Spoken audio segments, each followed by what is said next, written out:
Good morning students. మన స్కోలెడిన్ యొక్క circulatory system కోసం డిస్కస్ చేసుకుందాం. ఓకే, దీని సర్క్యులేటరీ సిస్టంలో మెయిన్ 3 పార్ట్స్ అనేవి ఇన్వాల్వ్ అయి ఉంటాయి.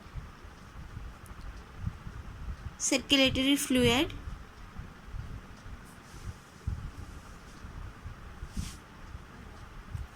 హార్ట్,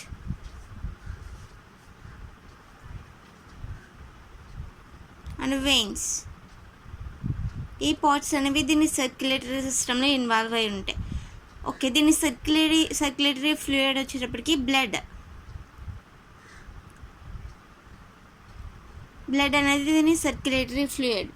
సో దీంట్లో బాడీలో ఏది సర్క్యులేట్ చేయాలన్నా దీని బ్లడ్ అనేది హెల్ప్ అవుతుంది. దీని బ్లడ్లో ఆర్బీసీ అండ్ డబ్ల్యూబీసీ ఈ 2 టైప్స్ ఆఫ్ సెల్స్ అనేవి ప్రజెంట్ అయి ఉంటాయి. అంటే కలర్లెస్ ప్లాస్మా కూడా ప్రజెంట్ అయి ఉంటుంది.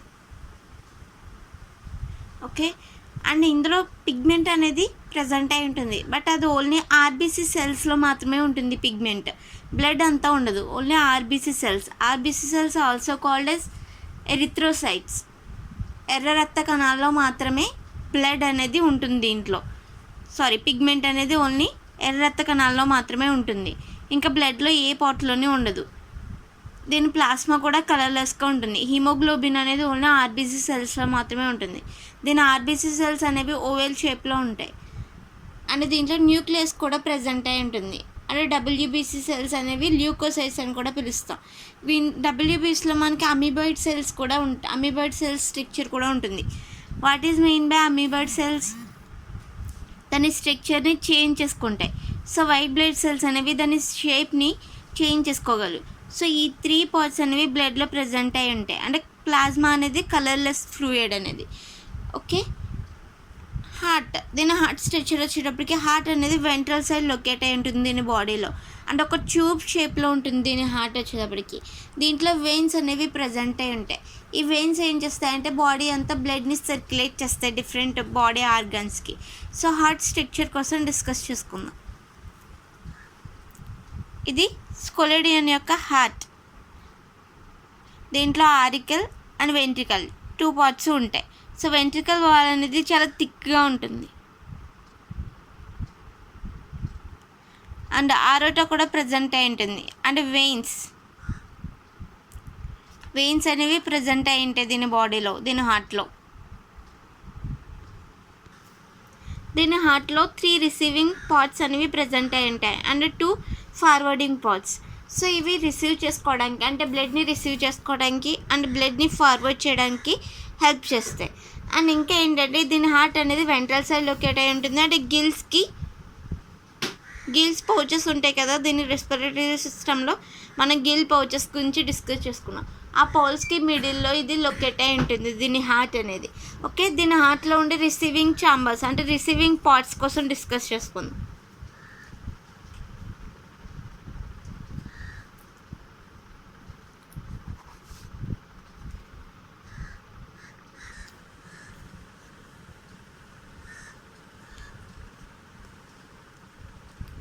సైనస్ వీనస్ దీని హార్ట్ ఛాంబర్లో ఉండే పార్ట్. ఇది మెయిన్ దీంట్లో రిసీవింగ్ ఛాంబర్. ఓకే, దీని వాల్ అనేది చాలా థిక్గా ఉంటుంది. అండ్ ఇందులో దీని వాల్ అంటే దీని హార్ట్ వాల్స్ వచ్చేటప్పటికి వీనస్ వాల్ మాత్రమే హైగా కాంట్రాక్ట్ అవ్వగలదు. మిగిలిన హార్ట్ పార్ట్స్ వచ్చేటప్పటికి ఇది అన్నిటికన్నా ఎక్కువ హైగా కాంట్రాక్ట్ అనేది అవుతుంది. అండ్ దీంట్లోనే బీటింగ్ బాగా జరుగుతుంది. ఓకే, అండ్ ఇంకా ఏదైనా హార్ట్లో వర్క్ అనేది ఏ పార్ట్ అయినా వర్క్ చేయాలంటే ఇది ఇన్ఫర్మేషన్ ఇస్తేనే, ఇది బాగా వర్క్ చేస్తేనే దీని హార్ట్లో ఏదైనా పార్ట్ అనేది బాగా వర్క్ చేస్తుంది. అండ్ ఇంకా ఇది ఏం చేస్తుందంటే దీంట్లో 2 వెయిన్స్ అనేవి ప్రజెంట్ అయి ఉంటాయి, గ్రేట్ వెయిన్స్ అనేవి. సో ఈ వెయిన్స్ ఏం చేస్తాయంటే రిసీవ్ చేసుకుంటే బ్లడ్ని బాడీ అన్ని పార్ట్స్ నుంచి హార్ట్లోకి బ్లడ్ని రిసీవ్ చేసుకోవడానికి హెల్ప్ చేస్తాయి. ఇవి డక్స్లా ఉంటాయి వీటి స్ట్రక్చర్స్. ఇవి మొత్తం బాడీ అన్ని పార్ట్స్ నుంచి బ్లడ్ని హార్ట్ ఛాంబర్స్లోకి రిసీవ్ చేసుకుంటుంది. అండ్ ఇవి ఓపెన్గా ఉంటాయి. ఈ వెయిన్స్ అనేవి ఓపెన్గా ఉంటాయి అండ్ డక్స్లో ఉంటాయి. ఇవి lateral side and ventral side 2 side present అయి ఉంటాయి. లాటరల్ సైడ్ ఏమో ఒక వెయిన్ ప్రజెంట్ అయి ఉంటే వెంట్రల్ సైడ్ ఏమో ఒక వెయిన్ అనేది ప్రజెంట్ అయి ఉంటుంది. సో ఈ 2 వెయిన్స్ ఏం చేస్తాయంటే బాడీ అన్ని పార్ట్స్ నుంచి బ్లడ్ని రిసీవ్ చేసుకొని హార్ట్లోకి వచ్చేలా చేస్తుంది. అండ్ ఇంకా ఏంటంటే దీంట్లో ఈ వీనస్ అనేవి ఎంటర్ అయ్యే పార్ట్లో హెపాటిక్ వెయిన్ అనేది కూడా ప్రజెంట్ అయి ఉంటుంది. సో ఈ హెపాటిక్ వెయిన్ కూడా ఏం చేస్తుందంటే ఆ ఆరికల్లోకి ఓపెన్ అయి ఉంటుంది. సో ఈ వెయిన్ ఏం చేస్తుందంటే సీనో ఆరికల్ వాల్, ఇవి సీనో ఆరికల్ వాల్, వీటి ద్వారా హెపాటిక్ వెయిన్ ఏం చేస్తుందంటే ఆరికల్లోకి ఓపెన్ అవుతుంది. సో ఆ హెపాటిక్ వెయిన్ అనేది ఆరికల్లోకి బ్లడ్ని పంపించేస్తుంది. సో ఈ ఆరికల్ అనేది లార్జ్గా ఉండే ఒక ఛాంబర్, ఒక వాల్ లాంటి ఛాంబర్. సో ఇది ట్రయాంగిల్ షేప్లో ఉంటుంది. అండ్ ఇది డార్సల్ సైడ్ అంటే 2 సైడ్స్ లొకేట్ అయి ఉంటుంది ఇది. సో లెఫ్ట్ సైడ్కి లెఫ్ట్ తీసుకొస్తే రైట్ సైడ్ది రైట్ వెయినస్ అనేది బ్లడ్ని తీసుకొస్తుంది ఆరికల్లోకి. హెపాటిక్ వెయిన్ అనేది ఈ ఆరికల్లోకి బ్లడ్ని తీసుకొస్తుంది. ఆరికల్ ఏం చేస్తుందంటే వెంట్రికల్తో కమ్యూనికేట్ చేస్తుంది. ఈ ఆరికల్స్ 2 వెంట్రికల్స్తో కమ్యూనికేట్ అనేది జరుగుతుంది. సో ఎప్పుడైతే ఈ కమ్యూనికేషన్ జరుగుతుందో అప్పుడు ఈ వెంట్రికల్ ఈ వాల్స్ ద్వారా ఏమవుతుందంటే ఎప్పుడైతే ఇది కమ్యూనికేట్ చేసిందో అప్పుడు ఏం చేస్తాయంటే దీని హార్ట్ ఛాంబర్స్ అనేవి బ్లడ్ని రిసీవ్ చేసుకుంటాయి. సో అప్పుడు వరకు బ్లడ్ని రిసీవ్ చేసుకో. సో ఎప్పుడైతే ఈ ఆరికల్ అనేది వెంట్రికల్తో కమ్యూనికేట్ చేసిందో అప్పుడు మన receiving chambers sinus, Venus and auricle ఈ 2 ఏం చేస్తాయంటే మొత్తం బాడీ పార్ట్స్ అన్నిటి నుంచి బ్లడ్ని రిసీవ్ చేసుకుంటాయి. సో ఇవి హార్ట్లో బ్లడ్ని రిసీవ్ చేసుకునే parts sinus, Venus and auricle. And main important వచ్చేటప్పటికి హెపాటిక్ వెయిన్. సో ఈ 3 పార్ట్స్ మనకి బ్లడ్లో రిసీవింగ్ ఛాంబర్స్. ఇవే బ్లడ్ని బాడీ అన్ని పార్ట్స్ నుంచి రిసీవ్ చేయడానికి హెల్ప్ చేస్తాయి. ఓకే, ఇప్పుడు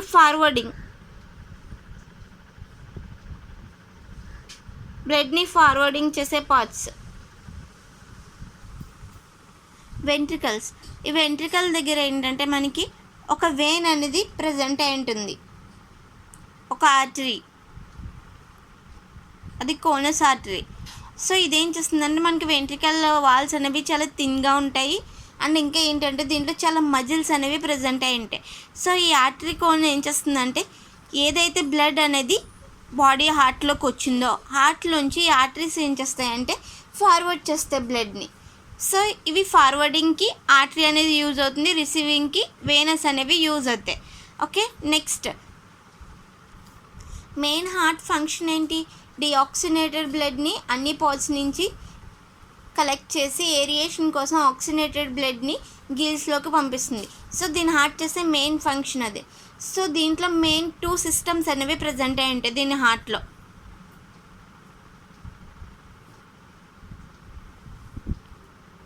arterial system and venous system. ఈ 2 సిస్టమ్స్ దీని హార్ట్లో ప్రజెంట్ అయి ఉంటాయి. సో హార్ట్ అనేది మెయిన్ డిఆక్సినేటెడ్ బ్లడ్ని ఏరియేషన్ కోసం గిల్స్ పోచెస్ దగ్గర పంపిస్తే అక్కడ ఆక్సినేషన్ బ్లడ్ అనేది బాడీలోకి వస్తుంది.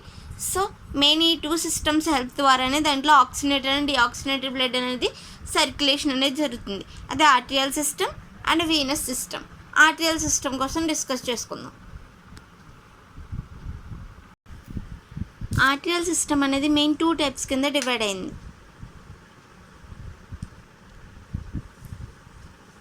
Efferent arterials and afferent arterials. So efferent arterials ఏం చేస్తాయంటే డీఆక్సినేటెడ్ బ్లడ్ని గిల్స్ పౌచెస్ దగ్గరికి తీసుకువెళ్తాయి ఆక్సినేషన్ కోసం, అంటే ఆక్సిజన్ కోసం. డీఆక్సినేటెడ్ ఆక్సిజన్ లేని బ్లడ్ని గిల్స్ దగ్గరికి తీసుకువెళ్తాయి ఆక్సిజన్ కోసం. బట్ ఇఫరెంట్ ఏం చేస్తాయంటే ఆక్సిజన్ ఉన్న బ్లడ్ని హార్ట్కి తీసుకెళ్ళి హార్ట్ ద్వారా మిగిలిన అన్ని బాడీ పార్ట్స్కి అది కన్వే అయ్యేలా చేస్తుంది. సో ఎఫరెంట్ ఏం చేస్తుంది? డీఆక్సినేటెడ్ బ్లడ్ని గిల్స్ దగ్గరికి తీసుకెళ్ళి ఆక్సిజన్ని ఉండేలా చేస్తుంది. బట్ ఎఫరెంట్ ఏం చేస్తుంది? ఆక్సిజన్ ఉన్న బ్లడ్ని మిగిలిన బాడీ పార్ట్స్ అన్నిటికీ కన్వే అయ్యేలా చేయగలదు. Next Venus system. Venus system ఏం చేయగలదంటే అన్ని బాడీ పార్ట్స్ నుంచి లైక్ ఆక్సినేటెడ్ బ్లడ్ అనేది అన్ని బాడీ పార్ట్స్కి వెళ్ళిన తర్వాత అవి ఆక్సిజన్ని యూటిలైజ్ చేసుకున్న తర్వాత అది డీఆక్సినేటెడ్ బ్లడ్ అవుతుంది. సో ఎప్పుడైతే ఆక్సిజన్ యూటిలైజ్ చేసుకుందో మిగిలిన డీఆక్సినేటెడ్ బ్లడ్ని వీనస్ సిస్టమ్ ఏం చేస్తుందంటే అన్ని బాడీ పార్ట్స్ నుంచి కలెక్ట్ చేసి దాన్ని హార్ట్కి తీసుకెళ్తుంది. మెయిన్ ఇవి రిసీవింగ్ ఛాంబర్స్, అంటే ఇది మాత్రమే హార్ట్కి తీసుకెళ్ళగలదు. ఓకే, ఇది దీని హార్ట్ స్ట్రక్చర్, దీని heart structure and circulatory system. Okay, దీని సర్క్యులేటరీ సిస్టంలో మెయిన్ 3 పార్ట్స్ ఉంటున్నాయి. ఏంటవి? Circulatory fluid, heart and veins. ఇవి 3 వర్క్స్ వల్లే దీంట్లో హార్ట్ అనేది కంప్లీట్గా వర్క్ చేస్తుంది. ఓకే, ఇది హార్ట్ యొక్క స్ట్రక్చర్. నెక్స్ట్ దీన్ని బ్రెయిన్ స్ట్రక్చర్ కోసం డిస్కస్ చేసుకుందాం. దీని హార్ట్ స్ట్రక్చర్, దీని బ్రెయిన్ స్ట్రక్చర్ వచ్చేటప్పటికి మెయిన్ 3 పార్ట్స్ అనేవి ప్రజెంట్ అయి ఉంటాయి. Hypophysis, cerebellum and neuropore. ఈ 3 పార్ట్స్ ద్వారా దీని బ్రెయిన్ అనేది ఫంక్షన్ అనేది జరుగుతుంది. సో సెరిబెల్లంకి వచ్చేటప్పటికి ఏంటంటే చాలా స్మూత్గా ఉంటుంది దీన్ని, అంటే దీని వాల్స్ వచ్చేటప్పటికి చాలా థిక్గా ఉంటాయి. అండ్ న్యూరోపోర్ అనేది ఒక స్మాల్ ఓపెనింగ్. సో ఇది మిడ్ బ్రెయిన్కి మిడిల్లో ప్రజెంట్ అయి ఉంటుంది న్యూరోపోర్ అని. హైపోఫైసిస్ అనేది న్యూరోపోర్ కింద లొకేట్ అయి ఉండే పార్ట్.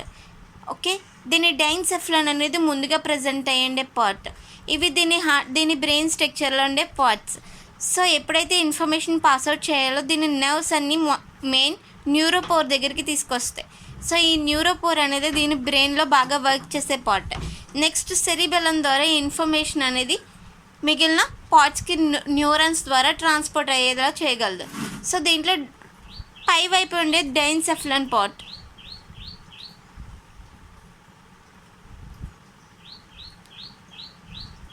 సో ఈ డైన్సెఫ్లాన్ పార్ట్లో ఏంటంటే మనకి ఎటువంటి న్యూరాన్స్ అనేవి ప్రజెంట్ అయి ఉండవు, అందుకే దీన్ని నాన్ న్యూరాన్స్ పార్ట్ అని పిలుస్తారు. సో ఇందులో ఓన్లీ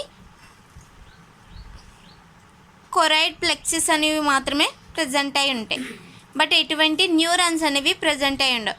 బట్ న్యూరాన్స్ ప్రజెంట్ అయి ఉంటేనే కదా మనకి ఇన్ఫర్మేషన్ వెళ్తుంది. మరి ఇక్కడికి ఎలా వెళ్తుంది అంటారు ఇన్ఫర్మేషన్?